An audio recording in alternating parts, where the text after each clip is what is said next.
അവർ പൈസ തിരിച്ചു വെച്ചപ്പോൾ ആ കൂട്ടുകാരന്മാരെല്ലാം കൂടെ എന്നെ ബലാത്സംഗം ചെയ്തു എന്ന് പറഞ്ഞ് തിരുവനന്തപുരത്ത് നിന്ന് പത്രസമ്മേളനം നടത്തി.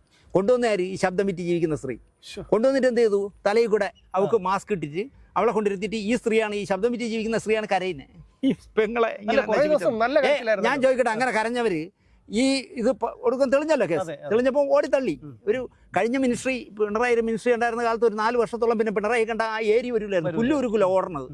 ഇപ്പോൾ ഇതാ സിനിമയിലെ അതിജീവിതയുടെ ആളെന്നും പറഞ്ഞ് നടന്ന് അതിജീവിതയും കൊണ്ട് ഇവിടെ എല്ലാം എഴുന്നള്ളിക്കുന്നു, അവിടെ എല്ലാം കൊണ്ട് ചെന്ന് മുഖ്യമന്ത്രിയുടെ ആളായി. ഇപ്പൊ ക്രിസ്മസിനുള്ള ഡിന്നറൊക്കെ നടത്തിയിടത്തൊക്കെ ചെന്ന് വിളിക്കാതെ ചെന്ന് അടിച്ചോണ്ട് പോണുണ്ട്. പിണറായി ഇങ്ങനെയുള്ളവരെ കൊണ്ട് നടക്കും. അതായത് ദിലീപിന്റെ കേസിലുള്ള ഒരു വിധി വന്നല്ലോ, വിധി വന്നതിന് ശേഷം പിന്നെ കരച്ചിലായിരുന്നു ഇവര് കുറെ പേര്. അത് തന്നെ, ഇതാണ് കേസ്. മീഡിയ അറ്റൻഷൻ കിട്ടാൻ വേണ്ടി എന്ത് ചെറ്റത്തരം ചെയ്യും, അവരെ ഭരിക്കുന്നവർ സപ്പോർട്ട് ചെയ്യും ചെയ്യും. അതെ അതെ, അതാണ് നടക്കുന്നത്. ഇപ്പൊ തന്നെ നെടുമങ്ങാട് എന്തോ മത്സരിക്കാൻ നടക്കുകയാണ്, CPIയുടെ സ്ഥാനാർത്ഥി.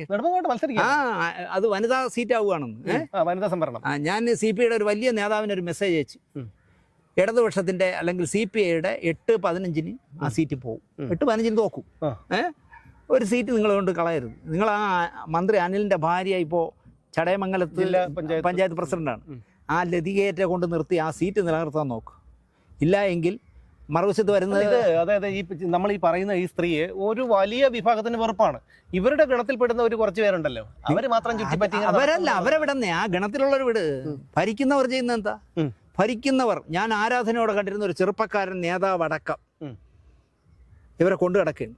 മനസ്സിലായോ? സർക്കാരിന്റെ എല്ലാ പരിപാടിയിലും ഫ്രണ്ടിൽ കാലുമേ കാലിട്ടിരിക്കാനുള്ള ഒരു സീറ്റ്. പിന്നെ നമ്മുടെ സാംസ്കാരിക വകുപ്പ് മന്ത്രിയാണെങ്കിൽ ഈ സ്ത്രീ നടന്നു വരുമ്പോൾ ഉള്ള സന്തോഷം വേണം കാണാൻ. അവിടെ എന്തിനാ ഇരിക്കുന്നു? ഇവിടെ വന്നിരി. KSFDCയുടെ ഒരു പരിപാടി എന്ന് വെച്ചു, അല്ലെങ്കിൽ അക്കാഡമിയുടെ ഒരു പരിപാടി. ആ പരിപാടിയിൽ മന്ത്രിയുടെ അടുത്ത് ഇവർക്ക് ഇരിക്കാൻ എന്താ അർഹത? അവിടെ ഇരിക്കുക, ഓഡിയൻസിന്റെ ഫ്രണ്ട് സീറ്റിലായിരിക്കും. ഫ്രണ്ടിൽ വന്നിരുന്ന അവിടെ ഇരിക്കാതെ ഇവിടെ വന്നിരിക്കും, ഇവിടെ വന്നിരിക്കും. കാരണം പുള്ളിക്ക് രോമാഞ്ചം കിട്ടാൻ വേണ്ടി. എങ്ങനെ ഇരുന്നാലും കുഴപ്പമില്ല, പുള്ളിക്ക് രോമാഞ്ചം കിട്ടണം. ഇങ്ങനൊരു സാംസ്കാരിക വകുപ്പ് മന്ത്രി, അയാൾ ട്രേഡ് യൂണിയനിലൊക്കെ വന്നപ്പോൾ എനിക്ക് ഭയങ്കര ബഹുമാനമായിരുന്നു. ഇയാൾ ക്യാൻസർ രോഗികൾക്ക് വേണ്ടി അയാളുടെ നിയമമണ്ഡലത്തിൽ ഷെൽട്ടറൊക്കെ ഉണ്ടാക്കി ഭയങ്കര ബഹുമാനമായിരുന്നു. ഇതായിരിക്കണം കമ്മ്യൂണിസ്റ്റുകാരനെന്നൊക്കെ വിചാരിച്ചിരുന്നതാണ്. ഇപ്പം മന്ത്രിയായപ്പോൾ ഉണ്ടല്ലോ, എന്തൊക്കെ ചെയ്യണമെന്നോ, വാ തുറന്നാൽ അപ്പോൾ കേസാവും കോടതിയിൽ. അങ്ങനത്തെ മണ്ടത്തരങ്ങളാണ് വിളിച്ചത്. അത് ഈ അധികാരം ലഹരി ഒരു തലയ്ക്ക് പിടിക്കുന്നതാണ്. ഇതിനെയൊക്കെ കൊണ്ടുകിടന്ന് പിണറായി നമ്മളെ പാർട്ടിയെ നശിപ്പിക്കും. ഇനി CPIയിലാണ് ഇപ്പം നിൽക്കണേ ആ ശബ്ദം വിറ്റ് ജീവിക്കുന്ന സ്ത്രീ. ഇനി അവരിനി CPM ആവുമെന്നാണ് ഞാൻ ആലോചിക്കുന്നത്. കാരണം കുറച്ചു കാലം CPM ആയിരുന്നു. അപ്പോഴാണ് ഈ തൃശ്ശൂരിൽ നിന്നൊരു സ്ത്രീയെ കൊണ്ടുവന്ന് ഫാൻസി ഡ്രസ്സ് കളിച്ചത്. കലാമതിയുടെ കവർ അടിച്ചു വന്നു. ഞാൻ വേണമെങ്കിൽ നിങ്ങൾക്ക് അയച്ചു തരാം, എൻ്റെ ഉണ്ട് കലാമതി. ആ കലാമതിയുടെ കവർ അടിച്ചു വന്നു. ഈ മഹദിയും ഈ മാസ്ക് ഇട്ട സ്ത്രീയും കൂടെ ഇരിക്കുന്നത്. അല്ല, സത്യം പറഞ്ഞാലേ നമുക്കിപ്പോൾ ഇങ്ങനെ സംസാരിക്കാൻ പോലും പേടിയാണ്. അവർക്ക് ഏത് രീതിയിൽ വേണം വ്യാഖ്യാനിച്ച്. എനിക്ക് പേടി, ഒരു പരാതി അങ്ങോട്ട് കൊണ്ട് കൊടുത്തു കഴിഞ്ഞാൽ ഇല്ല അങ്ങനെ. പക്ഷെ അപ്പോഴും കേസൊക്കെ എടുത്തോട്ടെന്നേ. ഇപ്പം കമലിൻ്റെ കേസിന് കമൽ പ്രേരിപ്പിച്ചൊരു കേസ് കൊടുത്തല്ലോ, പോക്സോ കേസ്. ആ കേസിന് ഞാൻ വട്ടർഗാവ് പോലീസ് സ്റ്റേഷനിൽ മൊഴി കൊടുക്കാൻ ചെന്നപ്പോൾ അന്നിരുന്ന CA എന്നോട് പറഞ്ഞത്, സാറേ ഇതിൽ സാറിനെ കുരുക്കാവുന്ന ഒന്നുമില്ല, വെറുതെ കൊണ്ടുവന്ന് തന്ന ഒരു കേസാണ്, സാർ തെരഞ്ഞെടുപ്പിക്കൊള്ളണമെന്ന് റൈറ്ററെ വിളിച്ചിട്ട് ആവശ്യമില്ലാത്തതൊന്നും എഴുതി വെക്കരുതേ എന്ന് പറഞ്ഞ് വിട്ടേണ്. 2 ആഴ്ച കഴിഞ്ഞപ്പോൾ എനിക്ക് പോക്സോ കേസിൻ്റെ വാറണ്ട് പറഞ്ഞു. എന്തിനെന്നറിയാം? എനിക്കറിയാം, വട്ടർഗാവ് പോലീസ് സ്റ്റേഷനിൽ വിളിച്ച നേതാവിനെ എനിക്കറിയാം. വിളിച്ചിട്ട് അത് പോക്സോയിൽ കയറ്റണം എന്ന് പറഞ്ഞ് കയറ്റിപ്പിച്ചാണ്. കമ്മ്യൂണിസ്റ്റുകാരനായ എനിക്ക് പോക്സോ കേസാക്കി പ്രതിയാക്കണം എന്ന് പറഞ്ഞ കമ്മ്യൂണിസ്റ്റുകാരനെ എനിക്കറിയാം ആരെന്ന്. ഞാൻ കൂടുതൽ പറഞ്ഞാൽ നാറിപ്പോവും അവൻ. ഞാൻ ഒരുപാട് പ്രതീക്ഷയോടെ കണ്ടിരുന്ന ഒരുത്തന. അപ്പോൾ ഞാനിപ്പോൾ കോടതി കയറി ഇറങ്ങി, ഇപ്പോൾ വാദം നടക്കുകയാണ്. ഒരു ചുക്ക് സംഭവിക്കില്ല എന്നുള്ള അവർ വിചാരിക്കുന്നത് അത് തന്നെയാണ്. കാരണം നമ്മളെ എങ്ങനെയെങ്കിലും ഒതുക്കണം, നമ്മളെ പരമാവധി കോടതി കയറ്റി ഇറക്കുക. കോടതി ചെല്ലുമ്പോൾ തെളിവുകളുടെ അവസാനത്തെ അല്ല, നമ്മളെ ഒതുക്കുക എന്നുള്ളതാണ്. അതെ, ഇപ്പൊ തന്നെ ഞാൻ പറഞ്ഞില്ലേ, ഇപ്പൊ കമൽ വന്ന ശേഷം, കമൽ ചലച്ചിത്ര അക്കാദമി ചെയർമാൻ ആയ ശേഷം എനിക്ക് ഈ ഫംഗ്ഷന്റെ കാർഡ് പോലും അയക്കില്ല. മഹേഷ് പഞ്ചിനോട് പുള്ളി തന്നെ പറഞ്ഞു, കാർഡ് അയക്കുകയാണെങ്കിൽ ഞാൻ രാജിവെക്കുന്നു. അപ്പോൾ മഹേഷ് അയക്കില്ല.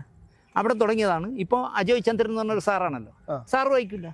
എനിക്ക് നാണം തോന്നിയ ഒരു സാധനം ഞാൻ ഇന്ന് രാത്രി, ഞായറാഴ്ച രാത്രി വരുന്ന എൻ്റെ വാരഫലത്തിൽ ഞാൻ പറഞ്ഞിട്ടുണ്ട്. അതായത് ഈ മറ്റേ ആ കള്ളച്ചെറുക്കം അലവലാതെ ചെറുക്കം വന്നപ്പോഴേ അവനെ സ്വീകരിച്ചുകൊണ്ട് വേണം അജയ് ചന്ദ്രൻ കൊണ്ടുപോകണം. വരണം സാർ, വരൂ. എനിക്ക് രാജാവിനെയൊക്കെ കൊണ്ടുപോകുമ്പോൾ എനിക്ക് അത്ഭുതം തോന്നുന്നു. കാരണം 2 പീഡന കേസിലെ ഞാൻ പിന്നെ 2 പറഞ്ഞു, അപ്പം 4 പോട്ടെ പ്രതി. ഈ പ്രതിയാണ് ഈ മന്ത്രിയും മുഖ്യമന്ത്രിയും ഒക്കെ ഇങ്ങനെ എന്നിട്ട് സ്ത്രീ സമത്വം പറയും. അല്ല, അവന് പേടി തീർന്നു. അല്ല, അവന് മുഖ്യമന്ത്രി ഒന്നും ചെയ്യില്ല. പേടി തീർന്ന് മാത്രമല്ല, അവൻ ഇനി പീഡിപ്പിച്ചാലും സംരക്ഷിക്കേണ്ട ഒരവസ്ഥ ഇവർക്കുണ്ടല്ലോ. അവർ സംശയിച്ച്, അല്ലെങ്കിൽ ഞാൻ കേൾക്കട്ടെ, കേരളത്തിലെ ഏതെങ്കിലും ഒരു മീഡിയയിൽ വരാത്തതാ ഈ കാക്കനാട് പോലീസ് സ്റ്റേഷനിൽ 11 വയസ്സായ പെൺകുട്ടിയെ പീഡിപ്പിച്ചതിന് അവൻ ജാമ്യം എടുക്കാൻ വന്നതേ? ഒരു പത്രത്തിൽ വന്നില്ലെന്നേ, എൻ്റെ ലൈവ് ക്യാമറ ആക്ഷനിൽ മാത്രമേ വന്നുള്ളൂ. അത് തെളിവ് സഹിതമാണ്. എനിക്ക് ഫോട്ടോ അടക്കം അവിടെ നിന്ന് അയച്ചു തന്നു. കോടതിയിൽ നിന്ന് ഇവൻ കോടതി നിൽക്കുന്നതും കോടതി വരണതും ഒക്കെ അയച്ചു തന്നുകൊണ്ട് മാത്രമാണ് ഞാൻ, അല്ലാതെ ഞാൻ കള്ളത്തരം ആരെങ്കിലും വിളിച്ചു പറഞ്ഞാലൊന്നും ചെയ്യുന്ന മണ്ടനല്ലല്ലോ ഞാൻ അത് വെച്ച് ചെയ്തു.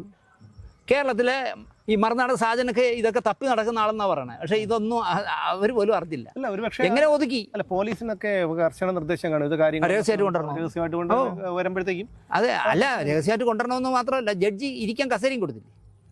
ടയേർഡാണെന്ന് പയ്യൻ, പുള്ളി ഈ പീഡിപ്പിച്ച് അവൻ നല്ല ടയേർഡാണ്, അതുകൊണ്ട് അവന് കസേര കൊടുത്തിരിക്കുക. അവൻ അവിടെ കസേര ഇരിക്കുന്നു, കോടതിയിലുള്ള ഉദ്യോഗസ്ഥർ വന്ന് എല്ലാം സെൽഫി എടുക്കുന്നു. ബഹു രസമായിരുന്നു എന്ന് പറഞ്ഞു. പക്ഷെ ഇതിനൊക്കെ ഒരു മാറ്റം വരുമോ? എനിക്കറിയണ്ട. ഈ രീതിയിൽ പോയാൽ ഒരു മാറ്റം വരില്ല.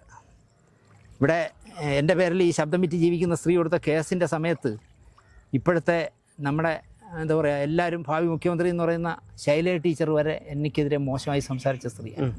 എന്നെ അവർക്ക് ABCD അറിയില്ല, ഞാൻ ആരെന്ന്. അവർ പോലും പറഞ്ഞു, ഞങ്ങളുടെ പാർട്ടിക്കാരനെന്ന് പറഞ്ഞ് നടക്കുന്ന ദിനേശിൻ്റെ പേരിൽ വരെ കേസെടുത്തു. ഞാൻ അന്ന് ആലോചിക്കുന്നത്, അയ്യേ ഈ സ്ത്രീ ഇത്ര കൂതറയെന്ന്. ഞാൻ ഒരു ആരാധനയോടെ കണ്ടിരുന്നത്. അവരന്വേഷിക്കണ്ടേ ഈ ദിനേശ് ആരെന്ന്? 17 വയസ്സിൽ പാർട്ടി മെമ്പർഷിപ്പ് കിട്ടിയ ഞാൻ ക്ലീഷയായി പോകും. അതുകൊണ്ടാണ് വീണ്ടും വീണ്ടും പറയാത്തത്. ഞാൻ ഉത്തമ കമ്മ്യൂണിസ്റ്റുകാരനായി ഇപ്പോഴും ജീവിക്കുന്ന ആളാണ്, ഉത്തമ കമ്മ്യൂണിസ്റ്റുകാരനായിട്ട്.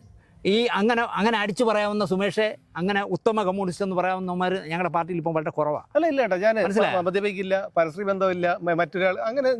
അത് മാത്രമല്ലെന്നേ, കമ്മ്യൂണിസ്റ്റ് പാർട്ടി നടത്തേണ്ട ഒരു നിശ്ചയിച്ചിട്ടുള്ള ഒരു കാര്യത്തിൽ നിന്ന് വ്യതിചലിക്കാത്ത ആളാണ് ഞാൻ. എന്നെ അവർക്ക് വേണ്ട. പീഡിപ്പിക്കുന്നവനും കള്ള നുണ പറഞ്ഞു നടക്കുന്ന പെണ്ണും പിള്ളേക്കും മതി.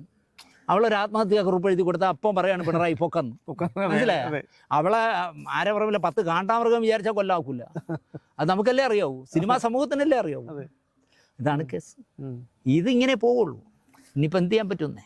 അല്ലെങ്കിൽ ഈ പിണറായിക്കെതിരെ സംസാരിക്കാൻ പറ്റിയ ഒരുത്തനും അതിലില്ല. എല്ലാവൻ്റെയും എന്താ പറയാ, നടുപിടിച്ചിട്ടിരിക്കും. ഒരുത്തനും പറയില്ല. അല്ല, ഇനിയിപ്പോ ഗോവിന്ദ മാഷൊക്കെ നടക്കണ പാവം തോന്നും. പാർട്ടി സെക്രട്ടറിയാണ്.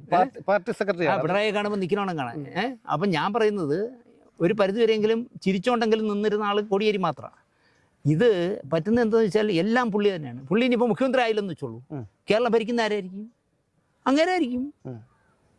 ഒരു വഴിപാട് മുഖ്യമന്ത്രി വെച്ചിട്ട് അങ്ങനെ വീട്ടിൽ ഇരുന്ന് ഭരിക്കും. അല്ല, അതിനുള്ള സാധ്യത വളരെ കുറവാണ്. കാരണം ഇപ്പോൾ ശബരിമല സ്വർണ്ണക്കൊള്ള ഉൾപ്പെടെയുള്ള വിഷയങ്ങളൊക്കെ വന്നപ്പോൾ ഇനി ഒരുപക്ഷെ LDF അധികാരത്തിൽ വരുന്ന കാര്യം സംശയമാണ്. എൻ്റെ പൊന്ന്, അവിടെയാണ് ഞാൻ നിങ്ങളുമായിട്ട് യോജിപ്പില്ലാത്ത. ഇപ്പോൾ ഒരു ഹൈപ്പ് ഉണ്ടാക്കി കൊണ്ടുവന്നാണ് BJP. ഇന്നത്തെ ബജറ്റ് കണ്ടോ?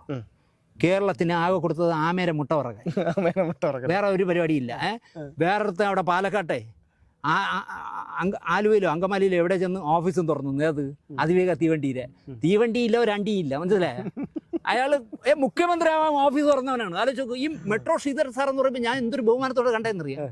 ഈ മനുഷ്യൻ ഇങ്ങനെ വട്ടുപിടിച്ചൊന്ന് ആലോചിച്ച് പോകണം. കാരണം മുഖ്യമന്ത്രി ആവുമ്പം ആളുകൾ കാണാൻ വേണ്ടി പാലക്കാട്ട് വീടെടുത്തു, അവിടെ വന്ന് കണ്ടാൽ മതി മുഖ്യമന്ത്രിയെ. എന്നിട്ടിപ്പം മെട്രോ മറ്റേ അതിവേഗ തീവണ്ടി കൊണ്ടുവരാനായിട്ട് പുള്ളി ഓഫീസ് അങ്ങ് തുറക്കണമെന്ന്. മലപ്പുറത്ത് എവിടെയോ വീടെടുത്തു എന്ന് പുള്ളി തന്നെ പറയുന്നു. സ്റ്റേറ്റ് ബൈറ്റ് കൊടുക്കണമെന്ന്. ഞാൻ വീടെടുത്തു, എനിക്ക് ഈ സർക്കാരിൻ്റെ സംസ്ഥാന സർക്കാരിൻ്റെ സാക്ഷ്യം ഇല്ലാതെ ഇങ്ങനെ എവിടെ തറയെടുക്കും, എവിടെ പോയി കുറ്റി വയ്ക്കും? അതങ്ങനെ ഒന്ന് നിൽക്കി, അതങ്ങനെ വെച്ചോ. ഇപ്പം നിങ്ങൾക്കറിയാലോ ഇവിടെ നടക്കണം എന്തൊക്കെയാണെന്ന്. ഒരു വലിയ സ്വപ്നം നിങ്ങളൊക്കെ സാക്ഷാത്കരിച്ചല്ലോ, മേയറായി BJP. തീർച്ചയായിട്ടും ആയതിൻ്റെ പിറ്റേ ദിവസം പറഞ്ഞ് ഞാൻ എല്ലാ വണ്ടിയും തിരിച്ചു വിളിക്കണം. ഗണേശൻ പറഞ്ഞ് വിളിക്കിൻ്റെ കൊണ്ടുവരാമെന്ന്. ഉടൻ മന്ത്രിയെ പോയി കണ്ടിട്ട് പറയാണ് വണ്ടി വേണ്ടാന്ന്. ശരി, എനിക്ക് അതൊന്ന്. മറുവശത്ത് ഇന്നലെ അവരെ തള്ളക്കി വിളിച്ചിട്ടുണ്ടെന്ന് ശശി തരൂരിനെ ഇന്നലെ മച്ചമ്പി നമ്മളെല്ലാം ഒന്നിച്ച് ജയിക്കണം. അവിടെ ശശി തരൂർ നമ്മളൊന്നിച്ചാണ്. നിക്ക് അങ്ങേരിയിലൊരു ഉടുപ്പുണ്ട്. അടുത്ത് ഏതോ 2 നിയോജക മണ്ഡലം ഒഴിച്ച് ബാക്കി എല്ലാ നിയോജക മണ്ഡലത്തിലും സ്ഥാനാർത്ഥി മുരളീധരനാണെന്ന് പോസ്റ്റർ ഒട്ടിച്ചുകൊണ്ട് മുരളീധരൻ പറയുന്നത് ഇത് ആരോ എനിക്കിട്ട് വെച്ചിരിക്കുന്ന ഒരു കെണിയാണ് എന്നെ തോപ്പിക്കാൻ. അതൊരു മുഖ്യമന്ത്രി. ഡൽഹിയിൽ ഇപ്പം ഹൈക്കമാൻഡ് ആരെന്ന് വെച്ചാൽ ഞാനാണെന്ന് പറയുന്ന KC വേണുഗോപാൽ. അതിന്റെ യാഥാർത്ഥ്യം ഞാൻ പറഞ്ഞുതരാം. അതായത് KC വേണുഗോപാൽ അർത്ഥശങ്കയ്ക്കിടയില്ലാതെ വ്യക്തമാക്കി കഴിഞ്ഞു അദ്ദേഹം മത്സര രംഗത്തേക്കില്ലാന്ന്. ശശി തരൂരാ ഇല്ല, ആകെ ഉള്ള ഒരാളേ ഉള്ളൂ, VD സതീശനാണ് ഇപ്പോ മുഖ്യമന്ത്രി ആകാൻ വേണ്ടി നടക്കുന്നത്. പക്ഷെ അത് വില പോകുമെന്ന് എനിക്ക് തോന്നുന്നില്ല. VD സതീശൻ ജയിക്കില്ല.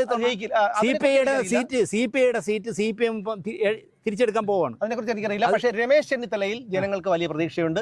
രമേശ് ചെന്നിത്തല വരണമെന്നാണ് എന്റെ വ്യക്തിപരമായിട്ടുള്ള ആഗ്രഹം. അതിനെക്കുറിച്ചൊന്നും എനിക്കറിയില്ല. ഇവരങ്ങോട്ടും ഇങ്ങോട്ടും മാറി. അല്ല അതെന്തോ ആയിക്കോട്ടെ, രമേശ് ചെന്നിത്തലയെ ജയിപ്പിക്കാതിരിക്കാൻ സതീശൻ കളിക്കും, സതീശൻ ജയിക്കാതിരിക്കാൻ വേണുഗോപാൽ കളിക്കും, വേണുഗോപാൽ കളിക്കാതിരിക്കാൻ പറഞ്ഞത് ഇതിൽ ആകെ കളിക്കാറുണ്ടാത്ത ഒരു തന്നെ ഉള്ളൂ ശശി തരൂർ. അയാൾക്ക് കളിക്കാറില്ല. അല്ല ചേട്ടൻ പറയുന്നത് ശരിയാണ്. കാരണം രമേശ് ചെന്നിത്തലയെ ചിലപ്പോ ഒതുക്കാൻ വേണ്ടി സതീശൻ ശ്രമിക്കും. സതീശൻ ശ്രമിക്കുന്നുണ്ട്. കാരണം സതീശനെ ഒതുക്കാൻ വേണ്ടി എല്ലാ സ്ഥലങ്ങളിലും ചെന്ന് സതീശനെ ഒതുക്കാൻ വേണ്ടി ആരും ശ്രമിക്കുന്നില്ല. സതീശൻ ഒതുക്കിയുള്ളൂ അല്ലേ? അല്ലാതെ ഒതുക്കിക്കോളും. അതുകൊണ്ട് സതീശൻ എന്ന് പറഞ്ഞു കഴിഞ്ഞാൽ ഈ പറഞ്ഞ നിങ്ങൾ മനസ്സിലാക്കേണ്ടത്, 5 കൊല്ലങ്ങളായി നിങ്ങൾ ചെയ്യേണ്ടത്, ഞാൻ സത്യസന്ധമായി പറയാണ്, വേറെ രാഷ്ട്രീയം വെച്ച് പറയണ്ട, സത്യം പറഞ്ഞാൽ പിണറായി വിജയൻ ക്ലിഫ് ഹൗസിൽ ഒട്ടിക്കേണ്ടത് എന്താണെന്ന് അറിയാം? ഈ വീടിന്റെ ഐശ്വര്യം രാജീവ് ചന്ദ്രശേഖർ, താഴെ വി.ഡി. സതീശൻ, അതാണ് ഒട്ടിക്കുന്നത്. അതുകൊണ്ട് തന്നെ ഞാൻ പറയുന്നു, ഒരു മലയും മറിക്കണ്ട, മൂന്നാമത് ദിവസം. അല്ല രാജീവ് ചന്ദ്രശേഖരൻ ഇതുപോലെ നിങ്ങൾ ഒരു വൈകുന്നേരം ഇവിടെ വിളിച്ച് എന്നെ ഇന്റർവ്യൂ എടുത്തോ? രാജീവ് ചന്ദ്രശേഖരനെ നമുക്ക് വിടാം. പക്ഷേ എന്തിനാ വിടണേ? എന്റെ പാർട്ടിക്കാരൻ, എനിക്ക് പാർട്ടി ഇല്ലല്ലോ. അത് ഇല്ലാന്ന് പറഞ്ഞവരൊക്കെയാണ് ഉള്ളത്. എന്തോ ആയിക്കോട്ടെ, നിങ്ങളുടെ ചാനൽ സ്ഥിരം കാണുന്ന ആളല്ലേ ഞാൻ. നിങ്ങൾ എന്തെങ്കിലും BJP-യെ വിമർശിക്കുന്ന എന്തെങ്കിലും ചെയ്യുന്നുണ്ടോ? ഇഷ്ടം പോലെ ഉണ്ടല്ലോ, ഞാൻ കണ്ടിട്ടില്ല. അങ്ങനെ ഞാൻ കാണാതെ എനിക്ക് നിങ്ങളെ ബ്ലോക്ക് ചെയ്യുന്ന ഒരേ സമയം എങ്ങനെയാണ് കോൺഗ്രസിന് രണ്ട് പാർട്ടിയിൽ വിശ്വസിക്കാൻ കഴിയുക? ആര് വിശ്വസിക്കും? രണ്ട് പാർട്ടിയാ? രണ്ട് പാർട്ടിയെ വിശ്വസിക്കാൻ കഴിയുന്നത് ഇല്ല, പറ്റൂല. അതാണ് പറഞ്ഞത്. ചാനൽ കാണുക. അല്ല, ചാനൽ കാണുമ്പോ കോൺഗ്രസിന് വേണ്ടി നിങ്ങൾ കോൺഗ്രസ്സുകാരനാണ്. അല്ല, അപ്പൊ BJP-ക്ക് വേണ്ടി പറയുന്നുണ്ട്. അപ്പൊ എന്താണ് BJP-ക്ക് വേണ്ടി നിങ്ങൾ BJP അല്ലെങ്കിൽ ഇതാ ഇപ്പൊ ഈ മേയർ കാണിച്ച 2-3 മണ്ടത്തരങ്ങളെ ഒന്നും നിങ്ങൾ പറഞ്ഞിട്ടില്ല. ഇന്നലെ 50 പട്ടി ഒരു പോലീസുകാർ വളർത്തിയത് കഴിഞ്ഞ ഭരണസമിതിയുടെ കാലത്ത് ആര്യ രാജേന്ദ്രനോട് ആ പട്ടിയെ മാറ്റാൻ വേണ്ടി ജനങ്ങൾ അവിടെ നിവേദനം കൊടുത്തപ്പോൾ അതിനുള്ള സംവിധാനം ഇല്ലാന്ന് പറഞ്ഞ സ്ഥലത്ത് ഇന്നലെ മേയർ പോയിട്ട് 50 പട്ടികളെ ഷട്ടലിലേക്ക് മാറ്റി. 50-ലേറെ പോലീസുകാർക്ക് അത്രയും പൈസ ഉണ്ടോ? അല്ല, പെറ്റി വരികയത്. എന്തായാലും ഞാൻ അവരെ ബഹുമാനിക്കും കേട്ടോ. എനിക്ക് ഞാൻ പട്ടികളെ അമിതമായി സ്നേഹിക്കുന്ന ആളാണ്. ആയിക്കോട്ടെ. പക്ഷെ ഞാൻ അതല്ല പറയണേ. ഞാൻ പറഞ്ഞത് ഈ രണ്ട് പാർട്ടികൾ ഒരിക്കലും യോജിക്കാതെ നിൽക്കുകയും തമ്മിൽ തന്നെ പാര വയ്ക്കുകയും മറുവശത്ത് ആരുമില്ലാത്തൊരവസ്ഥ വരുമ്പോൾ പിണറായി തന്നെ ജയിക്കും. അതാണ് നമുക്കൊരു കാര്യം, ഇതേ സീറ്റ്, ഈ മരം ഓർത്തു വെച്ചു. ഈ മരം പ്രേക്ഷകർ ഞാൻ സുമേഷിനോട് തീർത്ത് പറയുന്നു, ഈ ഇലക്ഷന്റെ വോട്ട് എണ്ണി തീരുന്നതിന്റെ അന്ന് സുമേഷ് വിളിച്ചാൽ ഈ മരത്തിന്റെ അവിടെ വന്നിരുന്ന് ഞാൻ സംസാരിക്കും. എനിക്ക് ഏറ്റവും ഇഷ്ടപ്പെടുന്ന ഒരു സംഭവമാണ് എന്റെ ഈ മീശ. അത് മാത്രമേ ഉള്ളൂ. എനിക്ക് മീശ വേണ്ട. ഞാനൊന്നും പറയും, ഈ തവണ LDF അധികാരത്തിൽ വന്നാൽ ഞാൻ ഈ മീശ കറക്റ്റായിട്ട് മീശ എടുക്കുന്നത്. വളരുമല്ലോ, ഒരാഴ്ചത്തെ പ്രോഗ്രാമിലും മീശ ഉണ്ടാവില്ല. എന്തെങ്കിലും അത് നമ്മൾ പന്തയം വെക്കുമ്പോഴുള്ള നമ്മളുടെ ഒരു ഇതാണ്. നമ്മൾ പണ്ട് അതുകൊണ്ട് ഞാൻ എന്റെ മീശ എടുക്കും, പഠിക്കും. അത് ക്രൂരമാക്കണ്ട. ഒരു വശമൊന്നും അല്ല, 2 വശം. ദിനേശ് ചേട്ടൻ, അത് തീർച്ചയായിട്ടും രണ്ട് സൈഡും. എന്നിട്ട് ദിനേശ് ചേട്ടനുമായിട്ട് ഞാൻ ഇവിടെ ഇരുന്ന് ഞങ്ങൾ സംസാരിക്കുക. എന്തുകൊണ്ട് ഇടതുപക്ഷം തോറ്റു അല്ലെങ്കിൽ എന്തുകൊണ്ട് ഈ പറയുന്ന മറ്റേ ടീം ജയിച്ചു എന്നുള്ളത് അന്ന് സംസാരിക്കാം. അപ്പൊ അങ്ങനെയാണെന്നുണ്ടെങ്കിൽ ഈ LDF അധികാരത്തിൽ വരുമെങ്കിൽ തീർച്ചയായിട്ടും ഈ പറഞ്ഞ പന്തയത്തിന് ഞാൻ തയ്യാറാണ്. ഞാൻ പറഞ്ഞില്ലേ, ഈ വീടിന്റെ ഐശ്വര്യം എന്ന് പിണറായി ക്ലിഫ് ഹൗസ് എഴുതി വെക്കേണ്ടത്. ഈ വീടിന്റെ ഐശ്വര്യം, ക്ലിഫ് ഹൗസിന്റെ ഐശ്വര്യം അല്ലെങ്കിൽ സർക്കാരിന്റെ ഐശ്വര്യം പ്രതിപക്ഷ നേതാവ് V.D. സതീശനാണെന്നുള്ള മാത്രമല്ല, ചന്ദ്രശേഖരൻ എന്ത് ചെയ്തു? ചന്ദ്രശേഖരൻ എന്താണ് ചെയ്തത്? അംഗപ്പെട്ട മനുഷ്യൻ, കമ്പി പോലത്തെ മനുഷ്യൻ. എന്താ ഇപ്പൊ ഒരു മറ്റേ റോയ് മരിച്ചില്ലേ, അതിൽ കൂടി 2 ദിവസം അറിയാന്ന് പറയുന്നു. ഈ പേരും കൂടെ വരാൻ സാധ്യതയുണ്ട്. നിങ്ങൾ താഴെ തീരെ ഇല്ല, അത് നിങ്ങൾക്ക് തോന്നണയാണ്. അതിപ്പോ എനിക്ക് പിണറായിയെ പറയാൻ അറിയാമെങ്കിൽ, എന്റെ പാർട്ടി നേതാവിനെ പറയാൻ അറിയാമെങ്കിൽ, അതുപോലെ അത് കേൾക്കുമ്പോൾ നിങ്ങൾക്ക് ആസ്വദിക്കാൻ അറിയാമെങ്കിൽ ഞാൻ ഈ പറഞ്ഞത് ആസ്വദിക്കും. അല്ലെങ്കിൽ ഇത് വെറുക്കപ്പെടുന്ന ഒരു മനുഷ്യനാണ്. അല്ല, ഞാൻ അയാളെ പറയുന്നല്ലോ, കമ്മ്യൂണിസ്റ്റുകാരൻ പറയുന്നല്ലോ എന്നുള്ള ആസ്വാദനം ഉണ്ടെങ്കിൽ നിങ്ങൾ ചെയ്യേണ്ടതെന്ന് പറഞ്ഞാൽ ഇതും കേൾക്കണം. പിണറായി വിജയനെ ആസ്വദിക്കുന്ന കേൾക്കണമെങ്കിൽ ഞാൻ വേറെ ഒന്നും ചെയ്യണ്ട. ബസ് സ്റ്റാൻഡിൽ ചെന്ന് നിന്നാൽ മതി, ചന്തയിൽ ചെന്ന് നിന്നാൽ മതി, അല്ലെങ്കിൽ ഏതെങ്കിലും ട്രാഫിക് ബ്ലോക്കിൽ മുഖ്യമന്ത്രി പോകുന്ന സ്ഥലത്ത് പോലീസുകാർ തടഞ്ഞിടുമ്പോൾ ആ വെയിലത്ത് നിൽക്കുന്ന ആൾക്കാരുടെ അടുത്ത് നിന്നാൽ മതി. അവർ ഏതൊക്കെ രീതിയിൽ മുഖ്യമന്ത്രിയെ വിശേഷിപ്പിക്കുന്നു എന്നുള്ള കാര്യം ഞാൻ കേൾക്കുന്ന ആളാണ് ഞാൻ. അപ്പൊ അതുകൊണ്ട് ഈ പോയി നിൽക്കുന്ന ഒരിടത്തുമേ 40-ാം ദിവസം തിരുവനന്തപുരത്തൊന്നും ഒരു വലിയ ഒലക്ക പ്രസ്താവിക്കുമെന്ന് പറഞ്ഞ അയാൾ ആരും ഒന്നും പറയില്ലേ? ഈ രാജേഷ് ഒരു കാര്യം പറഞ്ഞു, ഞങ്ങൾ മേയറായതിന്റെ 40-ാം ദിവസം തിരുവനന്തപുരത്ത് വന്ന് ഞങ്ങൾ കുറെ കാര്യങ്ങൾ അങ്ങോട്ട് പ്രഖ്യാപിക്കും. ഇപ്പൊ ആകെ പ്രഖ്യാപിച്ചത് ആമമുട്ട മാത്രമല്ല. അതിൽ ഒരാളും പറയുന്നില്ല. നിങ്ങൾ സത്യത്തിൽ അത് കേൾക്കുമ്പോൾ എനിക്ക് സുമേഷിനോട് പുച്ഛം തോന്നുന്നു. എന്താ അറിയാം, താൻ ജനിച്ചു വളർന്ന നാട്ടിൽ ഒരു വികസനവും വേണ്ട എന്ന് പറയുന്ന തന്റെ അഭിമാനം എനിക്ക് ഇഷ്ടപ്പെട്ടു. ഇല്ല, തരുന്നില്ല. അത് ആ വിഷയം വിടും. ആ വിഷയം അല്ലല്ലോ, എങ്കിൽ ഞാൻ മൈക്കൂരും. ആ വിഷയം ഇനി സംസാരിക്കില്ല. കാരണം എനിക്ക് അഭിമാനത്തോടെ കേരളത്തിന് ഒരു പുല്ലും കൊടുക്കാത്തത് നന്നായി എന്ന് പറയുന്ന നിങ്ങളെ പോലുള്ള ഒരാളിനോട് സംസാരിക്കുന്നില്ല. എനിക്ക് അത് വേണ്ട. ആ വിഷയം വേറെ അടുത്ത ചോദ്യം ചോദിച്ചു. അതെനിക്ക് കേൾക്കാൻ താല്പര്യമില്ല. എങ്കിൽ ഞാൻ ഈ ആറ്റിച്ചാടും. ചേട്ടാ, സിന്ധു ചേച്ചി ഞാനാണ് വിളിച്ചോണ്ടത്. അല്ല, ഞാൻ ചാടിയാലും ചാവയൊന്നുമില്ല, നീന്തി അക്കരെ പോകും. മനസ്സിലായി. അപ്പൊ 2 മിനിറ്റ് എനിക്ക് തന്നെ ഞാൻ വിശ്വസിക്കാം. നിങ്ങളെ വിശദീകരണം എനിക്ക് മനസ്സിലാവും. അതുകൊണ്ട്